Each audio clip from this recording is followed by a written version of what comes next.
નમસ્કાર દર્શક મિત્રો, હું છું રૂપલ લુણીચિયા. સંપૂર્ણ ન્યૂઝમાં આપનું સ્વાગત છે. વાવ તાલુકાના સરહદી ચતરપુરા ગામમાં પીવાના પાણીની સમસ્યા વર્ષોથી યથાવત રહેતા ગ્રામજનોમાં ભારે રોષ જોવા મળી રહ્યો છે. લાખો રૂપિયાના ખર્ચે પાણીના ટાંકી અને ઘર ઘરે પાઇપલાઇનની સુવિધા ઉભી કરવામાં આવી હોવા છતાં આ દિન સુધી નળ દ્વારા એક ટીપું પણ પાણી મળી નથી. પરિણામે ગ્રામજનો આજે પણ ટેન્કરથી બધા પાણી પર નિર્ભર રહેવા મજબૂર બન્યા છે. અસારા ગામ ગ્રુપ ગ્રામ પંચાયત હેઠળ આવતા ચતરપુરા ગામમાં અંદાજે 300 થી વધુ વસ્તી અને 200 થી વધુ પશુધન વસવાટ કરે છે. ગ્રામજનોના જણાવ્યા મુજબ વર્ષો પહેલા પાણીની ટાંકીનું નિર્માણ કરવામાં આવ્યું હતું. તેમજ સમગ્ર ગામમાં પાઇપલાઇન નેટવર્ક પણ વિછાવવામાં આવ્યું છે. જોકે આ તમામ સુવિધાઓ હોવા છતાં પાણી પુરવઠો ક્યારે શરૂ કરવામાં આવ્યો નથી. ગામ લોકોનું કહેવું છે કે કરોડો નહીં તો લાખો રૂપિયાના ખર્ચે ઉભી કરાયેલી સુવિધાઓ હાલ માત્ર શોભાના ગાંઠિયા સમાન બની રહી છે. નળો સૂકા પડ્યા છે અને લોકો હજુ પણ ટેન્કર મારફતે પાણી મેળવવા મજબૂર છે. ઉનાળાની ગરમીમાં પાણીની સમસ્યા વધુ ગંભીર બની છે.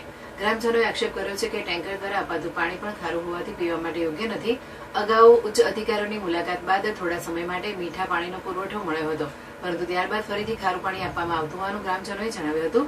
ગ્રામજનોએ તંત્ર સમક્ષ માંગ કરી છે કે વર્ષોથી બંધ પડેલી પાણી યોજનાની તપાસ કરવામાં આવે અને પાણીની ટાંકી તથા પાઇપલાઇનનો ઉપયોગ શરૂ કરીને નિયમિત અને શુદ્ધ પીવાના પાણીનો પુરવઠો ઉપલબ્ધ કરાવવામાં આવે. અન્યથા ઉનાળાની ઋતુમાં પાણીની સમસ્યા વધુ વિકટ બનવાની ભીતિ વ્યક્ત કરવામાં આવી છે.